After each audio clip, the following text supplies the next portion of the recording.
And the winner is Mr. Gene Hackman. Thank you very much. I just want to start at the beginning just for a second and say, sitting out there next to Barbara Harris reminds me of my first acting scene ever. Was in New York, and the gentleman sitting in front of us when we were doing that scene was my acting teacher, and I just have to mention his name, George Morris, and I want to thank him. Also, Mr. Billy Friedkin, who has already received his prize tonight, but I have to thank him because he really brought me through this when I wanted to quit. And Eddie Egan, who you all know, Mr. Phil D'Antoni, Roy Scheider, Roy. And last, a young lady who I met in New York many years ago, Miss Filippa Maltese, and she brought me uptown. Thank you.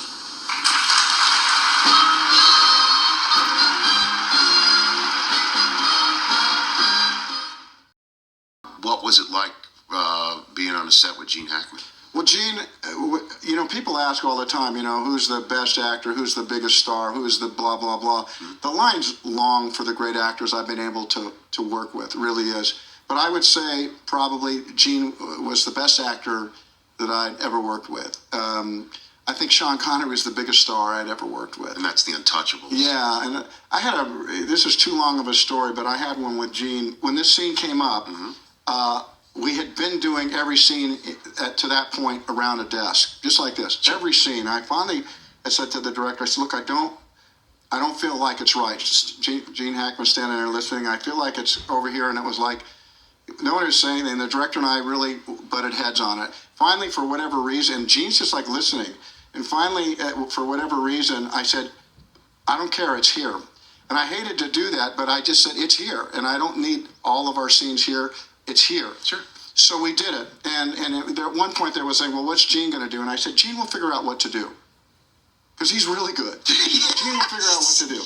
So I do the scene, and we do it all day, and it's the scene now that's in the movie. And I remember as I was walking out to my car on MGM lot, Gene was getting in, and he goes, hey, I'm going to talk to you. And I walked over, and he goes, look, man, if you ever do that in front of me again, I'm just going to, the way you disrespect, I'm just going to tell you, that's not what he said. Mm-hmm. That's what I thought he was going to say. What did he say? He looked at me and he said, hey, you know, I went through a divorce. I've been doing a lot of kind of questionable movies lately. And when I saw you fighting for what you wanted today, he said it reminded me of how I used to feel about acting. He says it was good what you did. And then he just got in his car and drove off. He was a tough nut, Gene Hackman, but he was really good. And he was really difficult. We can say it now, but he was a tough guy because like older great actors do not give young directors much of a chance. They're really rough on him, and Gene was really rough on Wes. And I used to kind of step in there and just, you know, try to defend my friend. I watched him once do like 25 takes where he did it perfectly with an actor who kept blowing it every single time. Big long camera move and panning, all this stuff. Gene would do it perfectly. The other actor would blow it, and I'd go like, oh, God. I was watching it going, no wonder this guy wants to throttle people. Mm-hmm. And then he sort of gave just a sort of an ordinary performance, and the other actor got it right, and I thought Gene was going to throw the guy off the ledge of the building. But so he was a great one. He was a great actor. I paint and draw, and my wife is a classical pianist, and it has a lot of cultural opportunities. The chamber music. Yeah. Yes, wonderful. Was there a time in your life that have you painted for a long time? Yes. Yeah. So you didn't move from these sort of adventures you used to go on in terms of flying, and flying was a hobby. Mm-hmm. Race cars was a hobby. Racing cars. Did you give that up to painting, or was painting already there? No, the painting was already there. Yeah. Matter of fact, when I first came to New York, I studied the Art Students League in 1950. Yeah.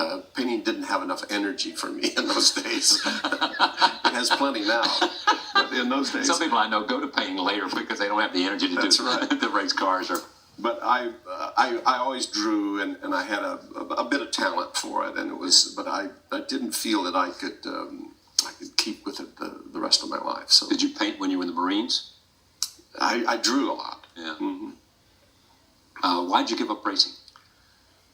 I think racing gave me up. Actually, I couldn't put a season together. I felt that I could probably do it pretty well, but I was working constantly, and I couldn't really drop everything and really put a season together to really learn the craft where I thought I should do it properly, and But it appealed to you. it still does. Yeah.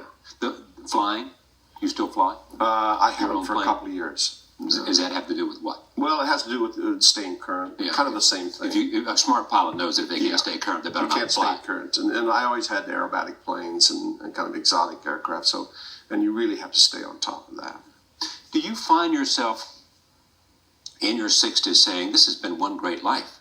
I've had a chance to invest myself in all these characters, rise to the top of my profession, and now I can live in Santa Fe. I can go make a movie when I want to. I can, if I find the right co-author and the right subject, I can write a novel. I can paint here. My wife, has a place that she enjoys, the cultural, milieu. I mean, It's a great life. Mr. Hackman counts himself among the lucky, does he? Absolutely. I think that I've been really privileged to have been given the opportunity to do some of the things that I've done. Any regrets about the movie life you've had? Yes. I wish that maybe in the 80s, late 70s and early 80s, that I had moved back to New York and kept more in touch with the theater, so that I could have maybe expanded my craft and kept more in touch with what acting means to me. I mean, would you even today come to New York to do something like Willie Loman? Oh, sure. You would? Yeah. Yeah, I would do that. That's doable. Well, I suppose it is. If it was the right project, and I don't think I'd want to do well, I don't know. It depends on what was. We'll take Spacey came here to do Yeah, Ice Man Coming. and I understand that he was both wonderful, as was Brian in Willie Loman. Yeah, exactly. Brian was great, and they were. In fact, it was a hard choice. I mean, however they Yes. chose that. I remember Brian won, but but I mean that. It's not too late to do that. No, it isn't too late. I have to be comfortable, though. I've lived a soft life too long to camp out. When I lived in New York, it was cockroach time. For me. You had some cockroaches sharing the apartment. Yeah, a lot. A lot of them probably out for you. Yeah. I always remember some of the back of mine. There was some story about you that somehow this sticks. That you and Dustin Hoffman were voted least likely to succeed at some Pasadena Playhouse. Pasadena Playhouse. Yes, exactly. And whatever happened to those geniuses that run Pasadena?